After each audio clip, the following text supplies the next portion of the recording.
नमस्कार मेरे दोस्तों, मेरे भाइयों, मेरा नाम रमेश सीआर जी है और मैं दिल्ली से हूं। और आज हम बात करेंगे शिवगंगई और रामनाथपुरम की रानी वेलु नाचियार जी के बारे में। तमिलनाडु के अंदर रानी वेलु नाचियार जी के बारे में बच्चा बच्चा जानता है, लेकिन तमिलनाडु से बाहर हमारे भारत के अंदर ही बहुत सारे लोग हैं जो उनके बारे में नहीं जानते हैं। यहां तक कि गूगल भी उनके बारे में सही जानकारी नहीं देता है। इसीलिए मैंने सोचा कि रानी वेलु नाचियार के बारे में एक हिंदी में वीडियो बनाऊं और आप तक उनकी वीरता के बारे में आपको बताऊं। रानी वेलु नाचियार जी का जन्म 3 जनवरी 1730 को रामनाथपुरम तमिलनाडु में होता है। और रानी वेलु नाचियार जो है वो चेल्लमुत्तु विजय रंगनाथन सेतुपति और सकंदी मुत्ताल की एकलौती पुत्री होती है, राजकुमारी रामनाथपुरम की। समय बीतता गया, अब रानी वेलु नाचियार जी बड़ी हो गई थी। अपने काल में युद्ध में इस्तेमाल होने वाले सभी तरह के हथियारों को वेलु नाचियार जी चलाना सीख गई थी। उन हथियारों को न केवल वो चलाती थी बल्कि बेहतरीन तरीके से चलाती थी।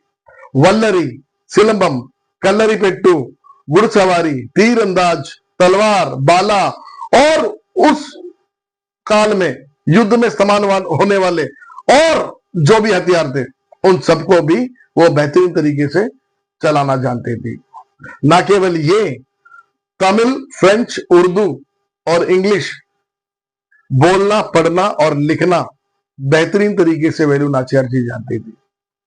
अब युद्ध नीति को बेहतरीन तरीके से बनाना और तमिल वेदों का ज्ञान उनको बहुत अच्छे से था। अब वेलु नाचियार जी बड़ी हो गई तो उनके माता पिता ने सोचा कि अब इनकी शादी करा देते हैं। पासी के राजा शिवगंगई के राजा, दूसरे नंबर के राजा मुत्तु वडगनाथ पेरिय उदय तेवर जी के साथ उनकी शादी करा दी जाती है। और वेलु नाचियार जी रामनाथपुरम को छोड़कर और तभी ब्रिटिश सरकार की बुरी नजर शिवगंगई और रामनाथपुरम पर पड़ती है।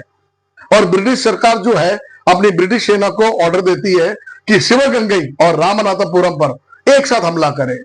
और ब्रिटिश सेना एक साथ रामनाथपुरम और शिवगंगई पर हमला कर देती है और यह लड़ाई बहुत प्रचंड चलती है। और तभी रानी वेलु नाचियार के जो पति मुत्तु वडगनाथन पेरिय उदय तेवर की मौत हो जाती है और शिवगंगई और रामनाथपुरम पर ब्रिटिश सेना पूरी तरीके से कब्जा कर लेती है।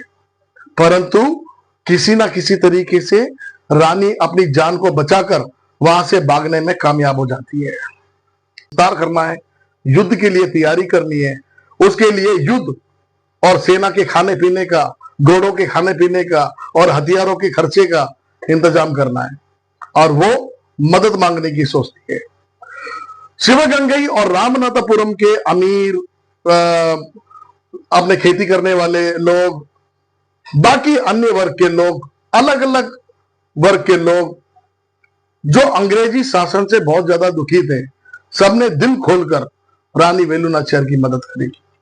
अपनी जान बचाकर जंगलों में आके छुप जाती है और यहां पर उनकी मुलाकात होती है कल्लर भाइयों से, पेरिय कल्लर, चिन्ह कल्लर।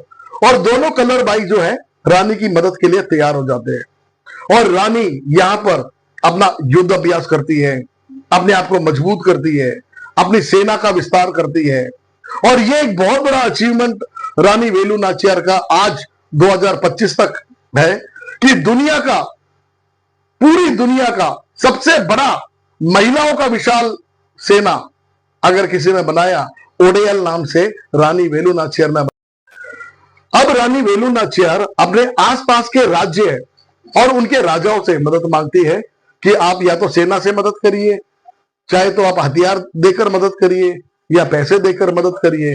अंग्रेजों के खिलाफ इस लड़ाई में आप हमारी मदद करिए। ऐसा कहकर रानी वेलु नाचियार आसपास के सभी राज्य के राजाओं से मदद मांगती है।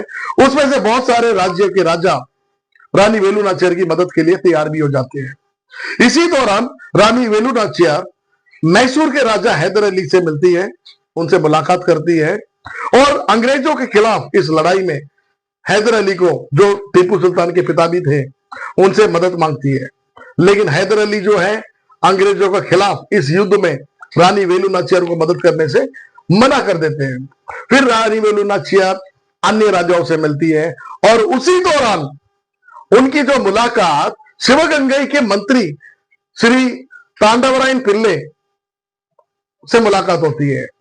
अब तांडवरायन पिल्ले को जब ये सारी बात पता लगती है तो वो मैसूर के राजा हैदर अली को एक चिट्ठी लिखते हैं कि इस युद्ध में कृपया आप रानी वेलु नाचियार की मदद करें। और वो पत्र पाकर इस बार हैदर अली रानी वेलु नाचियार की मदद के लिए तैयार हो जाते हैं। 5000 सैनिक, घोड़े, हथियार, बंदूक और बंदूक का गन पाउडर, ये सब देकर इस बार हैदर अली रानी वेलु नाचियार की मदद करते हैं। चिन्न मर्दू पेरिय मर्दू, दोनों भाइयों ने रानी वेलु नाचियार को इस युद्ध में साथ देने का वादा किया और ऐलान कर दिया कि इस युद्ध के अंदर हम रानी वेलु नाचियार जी को मदद देंगे। 8 सालों की कड़ी मेहनत के बाद अपनी सेना प्रमुख कोयली के साथ मिलकर रानी वेलु नाचियार ने अपनी सेना को बहुत ज्यादा मजबूत कर दिया था। अब बारी थी युद्ध नीति बनाने की। अब युद्ध नीति बनाने के लिए रानी वेलु नाचियार ने अपने गुप्तचरों को और अपनी सेना प्रमुख कुइली को निरीक्षण करने के लिए कहा शिवगंगई और रामनाथपुरम में स्थित अंग्रेजों के ठिकानों को। इससे अंग्रेजों की स्थिति, सेना की ताकत, कमजोरियां, उनके हथियार, उनके बल और अपने खुद की सेना के लिए सुरक्षित स्थान पता लग जाएगा। कहां रहने से, किस तरीके से युद्ध नीति बनाने से किस तरीके से हम जीत सकते हैं और किस तरीके से अंग्रेजों को हराया जा सकता है, अंग्रेजों की कमजोरी क्या क्या है।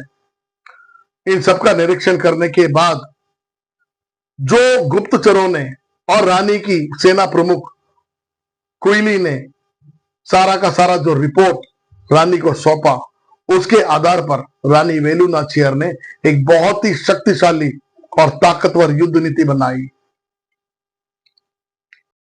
1780 में ब्रिटिश सरकार को यह पता लग जाता है कि रानी वेलु नाचियार जंगलों के किन हिस्सों में छुपी हुई है।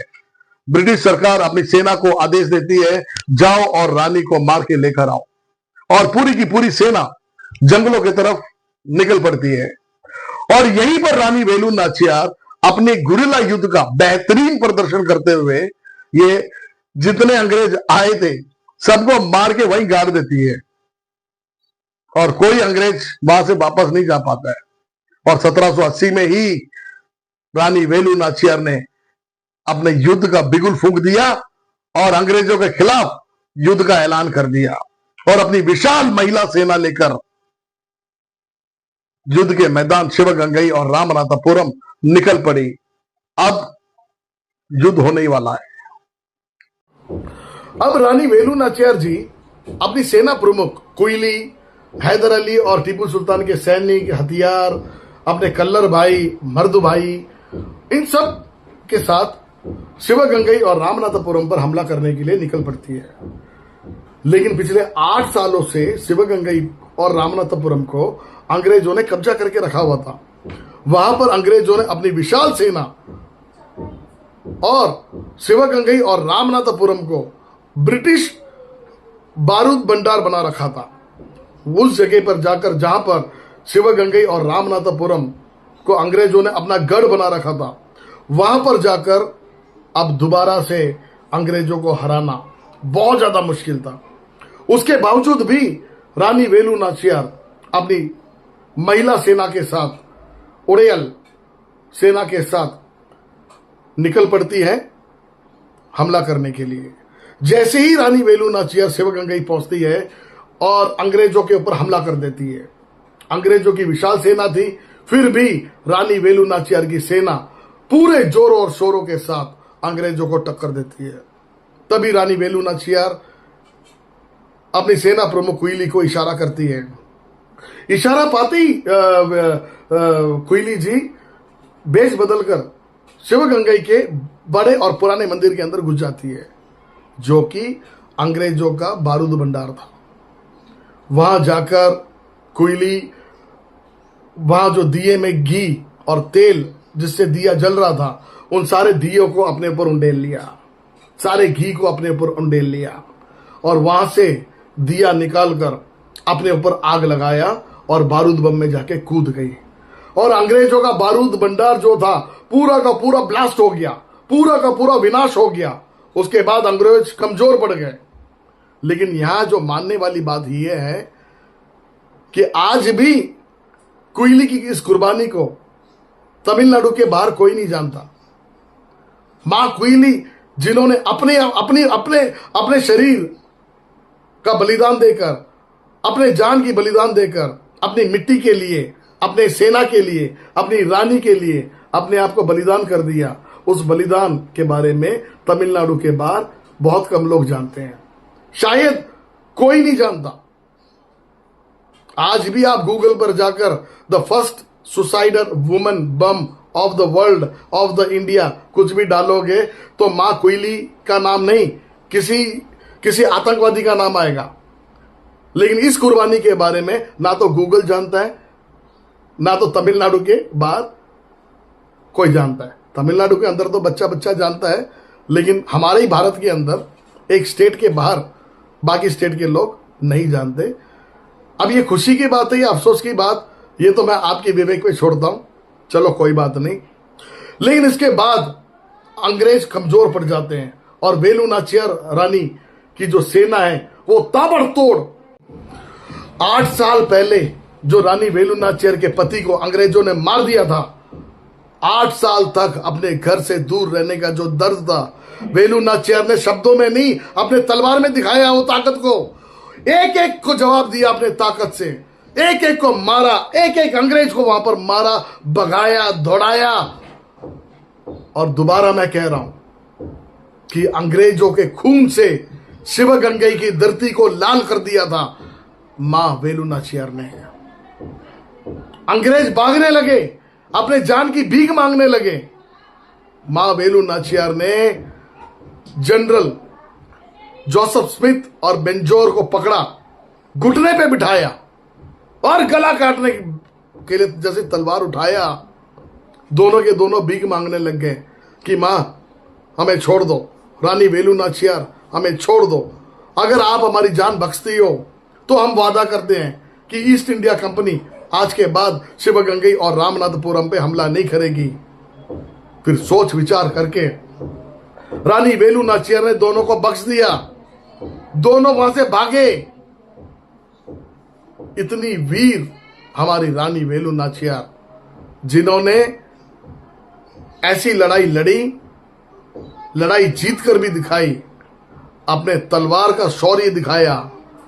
मां कोयली, जिन्होंने अपना बलिदान देकर अपने धरती को बचाया, अपने देश, अपने राज्य, अपनी रानी, अपने लोगों के लिए अपने आप को बलिदान किया।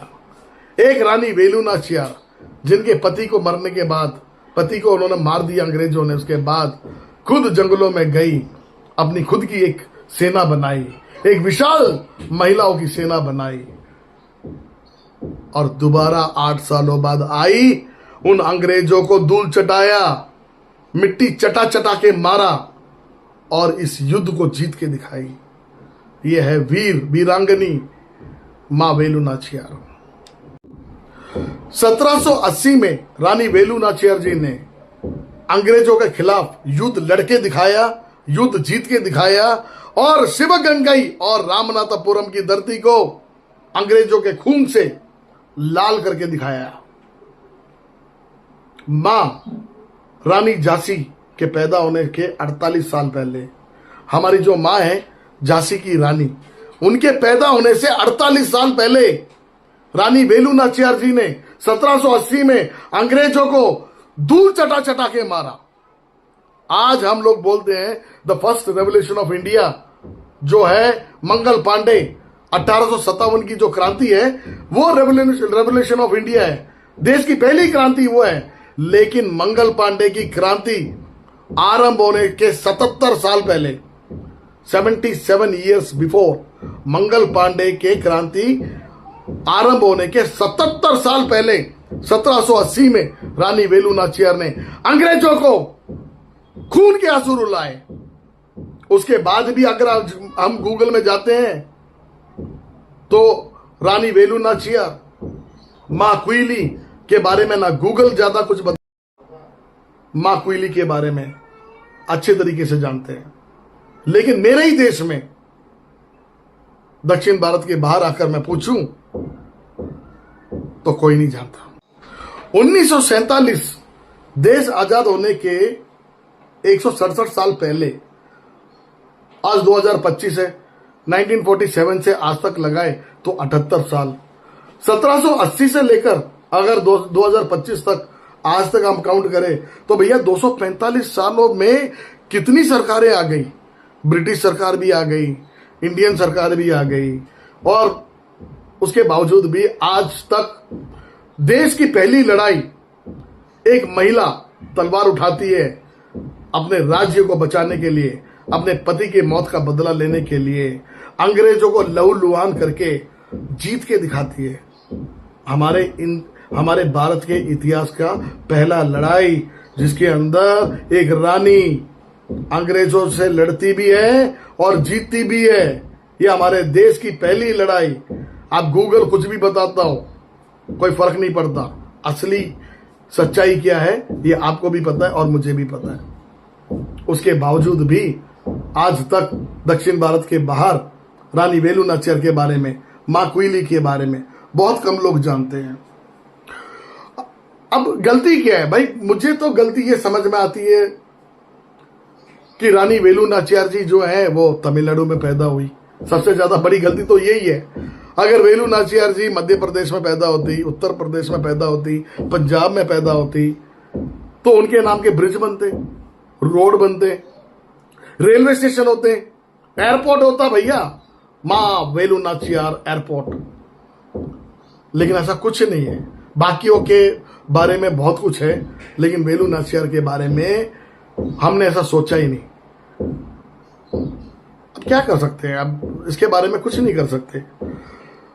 अगर यही वेलु नाचियार मां तमिलनाडु में पैदा नहीं होती और उत्तर भारत में पैदा होती तो शायद एनसीईआरटी की किताबों में आज इस रानी की वीरता के बारे में हमारे युवा बच्चों को शायद पढ़ाया जाता। लेकिन इसके बारे में सोचने के लिए किसी के पास समय नहीं है। 31 दिसंबर 2008 को इंडियन पोस्ट ऑफिस द्वारा एक स्टैंप इशू करा जाता है वीरांगना नाम से। रानी वेलु नाचियार जी की वीरता को याद करते हुए 2008 में हमारे ex prime minister Shri Manmohan Singh ji के कार्यकाल में यह स्टैंप इशू करा जाता है। मैं उनका धन्यवाद करता हूं। 78 सालों में पहली बार किसी प्रधानमंत्री ने 3 जनवरी 2025 को रानी वेलु नाचियार जी की जन्मदिन अवसर पर उनकी वीरता का गुणगान करते हुए उनको जन्मदिन की अगर शुभकामनाएं दी तो हमारे आदरणीय नरेंद्र मोदी जी ने दिया, प्रधानमंत्री जी ने। ना केवल ये, मन की बात में हमारी महिलाओं को प्रोत्साहित करते हुए, महिला सशक्तिकरण के बारे में बताते हुए, रानी वेलु नाचियार, मां क्विली और उनकी जो विशाल महिलाओं की सेना थी उड़याल, उसके बारे में बताते हुए हमारे भारत की महिलाओं को बहुत प्रोत्साहित किया हमारे आदरणीय प्रधानमंत्री नरेंद्र मोदी जी ने।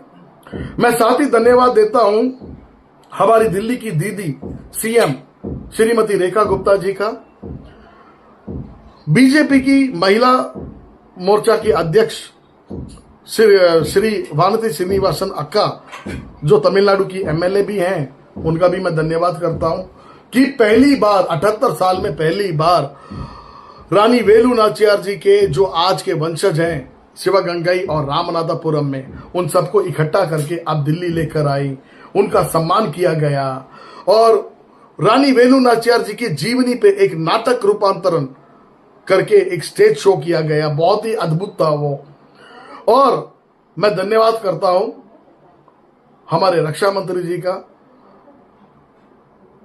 कि 78 साल में पहली बार हमारे रक्षा मंत्री राजनाथ सिंह जी ने ई बुक लॉन्च करके वीरांगना नाम के ई बुक लॉन्च करके पूरी दुनिया को माँ वेलु नाचियार की वीरता के बारे में पढ़ने का मौका दिया, अवसर दिया।